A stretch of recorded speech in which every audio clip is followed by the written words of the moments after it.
성도 여러분 안녕하십니까? 2023년 9월 14일 목요 새벽 말씀 함께 나누겠습니다. 함께 나누실 하나님 말씀은 열왕기상 6장 1절에서 13절까지입니다. 본문에서는 솔로몬 성전 외부 공사의 시작과 솔로몬에게 임한 하나님의 말씀이 기록되어 있습니다. 본문을 통해서 성전은 하나님을 만나는 곳이며 하나님 말씀에 순종할 때 복을 누림에 대해서 묵상하겠습니다. 첫째 묵상할 내용은 성전은 하나님을 만나는 곳이다 라는 것입니다. 본문 1절에 보시면 이스라엘 자손이 애굽 땅에서 나온 지 480년이요 솔로몬이 이스라엘 왕이 된 지 4년 15월 곧 둘째 달에 솔로몬이 여호와를 위하여 성전 건축하기를 시작하였더라 라고 하였습니다. 두로왕 히람의 도움으로 성전 건축을 위한 재료를 준비한 솔로몬은 본격적으로 성전 건축을 시작하게 됩니다. 본문에 보시면 성전 건축을 시작한 날짜가 이스라엘 자손이 애굽 땅에서 나온 지 480년이라 하였습니다. 이렇게 성전 건축을 시작한 때를 기록한 것은 성전 건축이 가지는 어떤 의미가 있다 할 수 있습니다.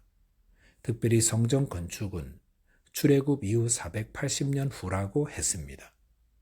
이스라엘 백성이 출애굽한 이후 하나님은 모세를 통해 성막을 세우게 하셨습니다. 그리고 그곳을 하나님의 임재의 상징으로 정하시고 그곳에서 모세와 백성들이 하나님을 만났습니다. 그런데 솔로몬의 성전이 세워지면서 하나님은 성전에 임재하시며 그곳에서 백성들이 하나님을 배웁도록 바뀌었다는 것입니다. 즉 솔로몬 성전이 지어지면서 하나님의 임재의 장소인 성막이 성전으로 바뀌었다는 의미입니다. 그런데 성막이 성전이라는 건물로 바뀌었다고 해서 그 기능까지 바뀐 것은 아니었습니다. 성막이나 성전 모두 그 기능은 한 가지입니다. 그것은 바로 하나님을 만나는 곳이다라는 겁니다. 출애굽 당시 모세는 하나님을 만나기 위해 시내산에 올라갔었습니다.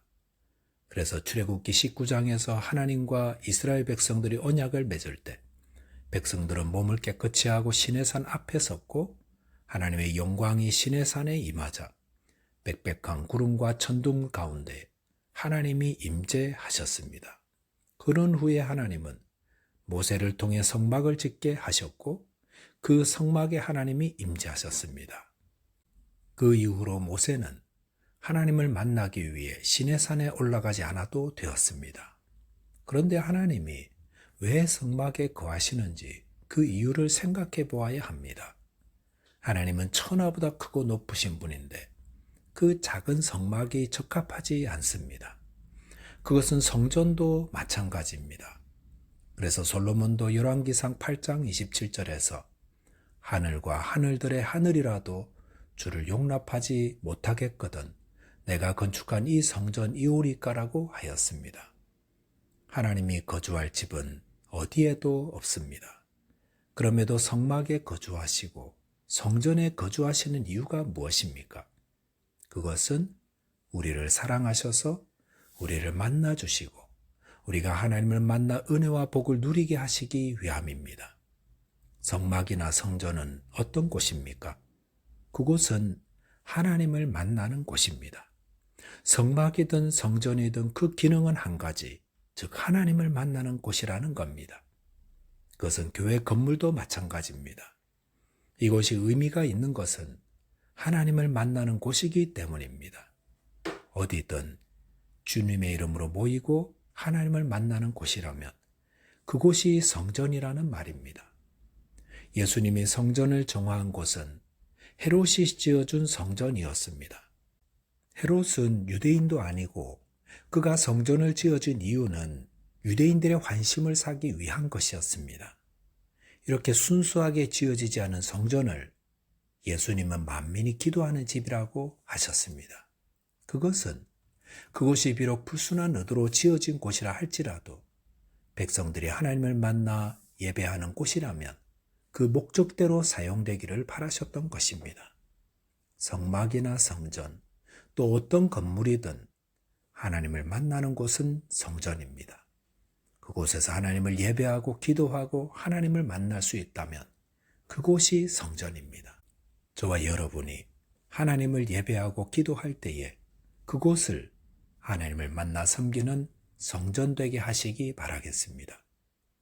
둘째로 묵상할 내용은 하나님 말씀에 순종할 때 복을 누린다라는 것입니다. 본문 11절에 보시면 여호와의 말씀이 솔로몬에게 임하여 이르시되 라고 하였습니다. 성전 외부 공사를 진행하던 중에 하나님의 말씀이 솔로몬에게 임하셨습니다. 그것은 아마도 나단 선지자를 통해 하나님의 말씀을 전해주셨던 것 같습니다. 본문 12절 13절에 보시면 내가 이 성전을 건축하니 네가 만일 내 법도를 따르며 내 율례를 행하며 내 모든 계명을 지켜 그대로 행하면 내가 네 아버지 다윗에게 한 말을 내게 확실히 이룰 것이요 내가 또한 이스라엘 자손 가운데 거하며 내 백성 이스라엘을 버리지 아니하리라 하셨더라 하였습니다. 성전 건축 도중에 솔로몬에게 하나님의 말씀이 임하셨는데 그것은 하나님의 법도를 따르며 그 율례를 행하며 그 모든 계명을 지켜 행하라 였습니다. 그렇게 하면 하나님이 다윗에게 한 말을 확실히 이루며 이스라엘 자손 가운데 하나님이 거하며 그들을 버리지 않으시겠다 하였습니다.